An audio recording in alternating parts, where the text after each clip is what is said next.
Halo guys, kembali lagi berjumpa dengan saya di channel kita ini. Kali ini kita akan membahas salah satu kejadian penting yang terjadi di sel, yaitu mitosis. Ini sangat penting karena kalau tanpa mitosis tidak akan ada manusia yang lahir di bumi ini. Nah, mitosis ini akan membentuk satu sel menjadi 2, 4, 8, 16 sampai menjadi triliunan sel. Mitosis ini sangat lucu. Kenapa kok lucu ya? Karena di mitosis ini pembagian sama artinya dengan perkalian. Mana lagi kalian bisa ketemu dengan istilah seperti ini kecuali di biologi. Mengapa harus membelah? Setiap sel berasal dari sel sebelumnya. Zigot berasal dari sel sperma dan ovum. Sel ovum berasal dari sel ibu. Sel sperma berasal dari sel ayah. Ayah dan ibu berasal dari nenek dan kakek. Dan mereka berasal dari nenek moyang. Jadi bisa kita katakan bahwa setiap sel berasal dari sel sebelumnya. Dari sini juga bisa kita lihat bahwa nanti satu sel berubah menjadi 8, lalu nanti bisa berkembang lagi, bertumbuh, membelah sampai triliunan sel. Sel bertumbuh dan mereka juga menggantikan sel-sel yang mati. Jika kamu mengalami luka, selnya yang mati akan digantikan oleh sel yang baru. Itulah pentingnya mitosis. Lalu dalam reproduksi dari 2 menjadi 8 itu adalah reproduksi. Pembagian tapi kok perkalian. Jadi ada 2 tipe pembelahan sel. Yang namanya pertama adalah mitosis, yang kedua meiosis. Istilah ini terjadi karena fungsi dan tempatnya berbeda.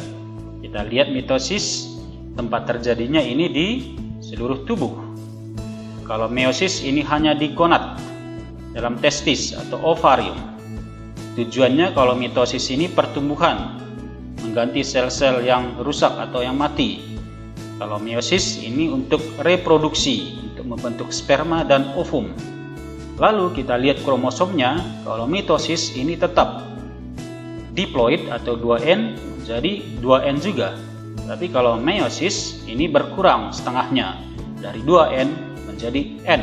Sekarang kita lihat ini ada yang namanya siklus sel. Ini akan dialami oleh setiap sel yang akan membelah. Jadi tahapan mitosis itu hanya sebagian kecil dari siklus sel. Ini ada ditandai M, G1, S, dan G2. M ini artinya adalah tahapan mitosis. Pada tahapan mitosis ini terjadi perubahan jumlah kromosom dari 4N menjadi 2N. Tapi tadi sebelumnya saya sebutkan bahwa dalam mitosis selnya tetap berisi 2N kromosom. Kenapa kok seperti ini? Kita lihat fase G1, lalu ada fase S. Di sini terjadi replikasi DNA. Pada replikasi DNA yang 2N tadi menjadi 4N. Nah, lalu masuk ke fase G2, ini tetap 4N. Nanti di fase mitosis ini akan membelah menjadi 2, masing-masing menjadi 2N. Mitosis terdiri dari 5 fase, dimulai dari profase, prometafase, metafase, anafase, telofase. Setelah telofase, satu sel tadi berubah menjadi 2 sel. Kita lihat satu persatu. Yang pertama pada interfase terlebih dahulu, di sini sel berkembang, kemudian tadi masuk ke fase S di mana terjadi replikasi DNA dari 2N menjadi 4N, lalu kemudian masuk ke fase G2 di mana terjadi persiapan pembelahan sel. Lalu fase profase. Nah, di sini terjadi perubahan pada membran inti. Di sana inti membrannya tadi mulai menghilang. lalu anak inti menghilang, terjadi penebalan kromatin menjadi kromosom, dan nanti kita bisa bedakan ada 2 kromatid di sana. Lalu muncul kutub, ada 2 kutub dengan sentriol dan juga benang spindle. Tahapan selanjutnya adalah prometafase.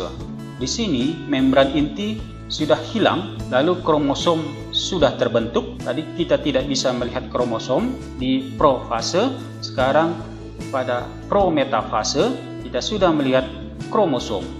Dan juga sentriol sudah di kutub mereka masing-masing.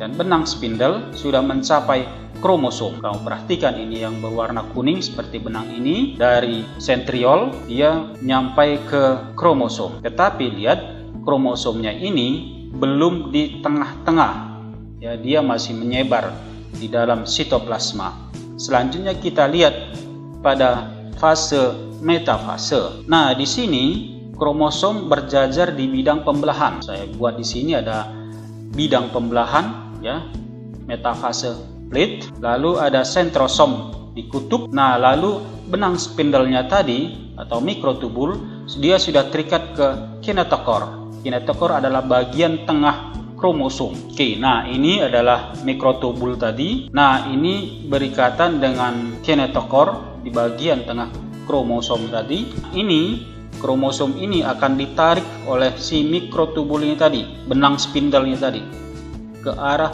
kutub masing-masing. Nah, sekarang kita masuk ke anafase. Di sana kromosom berubah menjadi kromatid. Lalu kromatid bergerak ke kutub masing-masing. Dan juga mikrotubulnya tadi memendek, ya, karena dia menarik kromosom. Itu pada anafase. Selanjutnya kita lihat pada telofase. Di sini mikrotubulnya atau benang spindle tadi sudah menjadi hilang, karena dia sudah tidak diperlukan lagi untuk menarik kromosom, ya. Lalu membran inti mulai terbentuk dan juga kromatid sudah mulai menghilang. Kita tidak bisa bedakan lagi yang mana kromatid di sana. Dan juga sel terbelah menjadi 2. Nah, ini adalah tahapan pembelahan sel di dalam tumbuhan. Ini adalah dari bawang, seperti bawang merah, seperti itu. Dilihat akarnya, kamu bisa lihat di kelima fase tadi, dimulai dari profase, lalu prometafase, lalu metafase. Lihat di sini metafase, kromosomnya tepat di tengah-tengah. Lalu ini adalah anafase. Ini anafase, sini anafase, anafase, anafase. Di sini ada banyak anafase di sini tahapannya, ya. Lalu akhirnya adalah telofase. Kamu bisa lihat di sini sudah terpisah sama sekali, dan juga sel ini mulai untuk terbelah 2. Ini adalah di hewan. Kamu bisa lihat ini interfase tadi, terjadi penggandaan DNA menjadi 4N, profase, lalu metafase, kromosomnya di tengah-tengah, anafase, kromosom bergerak ke kutub, telofase. Di sini sudah membelah selnya, dan ini adalah sitokinesis. Sitokinesis adalah pembelahan sitoplasma.